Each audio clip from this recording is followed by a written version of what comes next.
Hala guys, dito pala sabi ko na makikita ko rin yung mga anak niya.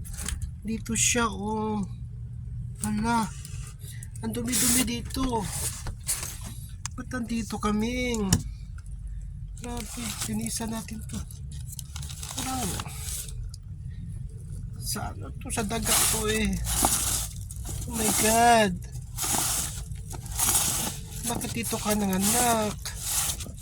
Ang dumi. Sinasabi ko na eh. Nasabi ko na, dito ka. Dito siya guys. Dito siya nanganak sa bodega. Oh my God. Oh. Ilan ang anak mo? Patingin. Huwag mo yung kalmutin ha. Hirap-hirap naman ito. Dito ka nanganak la. Oh my God. Sabi ko na. Tagpuan ko na rin yung anak ni Pepsi. Tingnan yung mga anak mo. Isa. Pepsi, isa oh. Anak ni Pepsi guys. Kamukha niya. Dalawa. Ito hindi niya kamukha.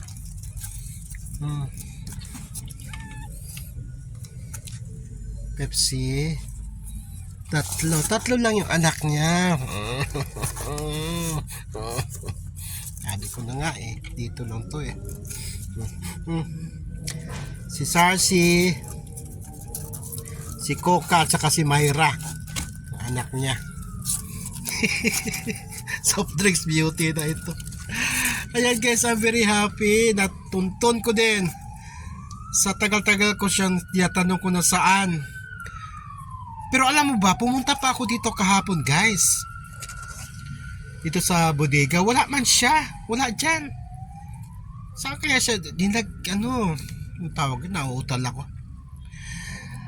Kinuha niya somewhere else yung mga anak niya at nilagay dito sa karton na lumang karton na ito.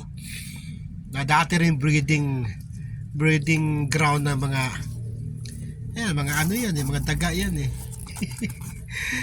Ay nako, Pepsi. Oo. Nasagot na rin ang katanungan ko kung saan yung mga anak mo. Nandito lang pala sa bodega ko. Pero kahapon nga, sabi ko guys, wala dito siya. Wala siya dito kahapon. Wala pa yung mga anak niya. So kanina, pinakain ko siya. Sinundan ko talaga siya kung saan siya pupunta. Pero yun lang nga, kahapon nandito ako. Nakita ko pa tong basura dito. Wala man siya dyan. So probably kinuha niya somewhere else, somewhere along the way, ang mga anak niya at dito niya nilagay. Dito niya nilagay si Coca, si Myra, at saka si Sarsi. Pepsi, may katanungan pa rin ako sa iyo. Sino ba ang tumorva sa iyo at nagkaroon ka ng 3 anak? Yan ang sagutin ni Pepsi sa mga susunod na mga araw guys. For the meantime, babush ka muna. Nako, so yun guys, no, nasagot na rin ang aking katanungan kung saan nilagay ni Pepsi ang kanyang mga anak. Sinundan ko talaga siya after ko siya mapakain. Ayun, doon sa bodega pala. Pero kahapon nga, naglinis ako doon eh. Yung karton na yon, yung malaking karton na luma, hinalughog ko pa yun kasi may mga kinukuha akong mga gamit. Nakita ko pa nga, para mayroong maliit na bubuwit doon, na doon din siguro pinanganak. Ngayon,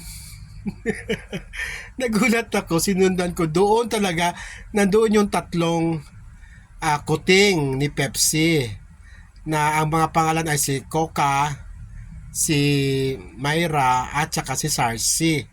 Ngayon, abangan natin yan guys. Naku, ang dami niyong abangan mula sa ano ko.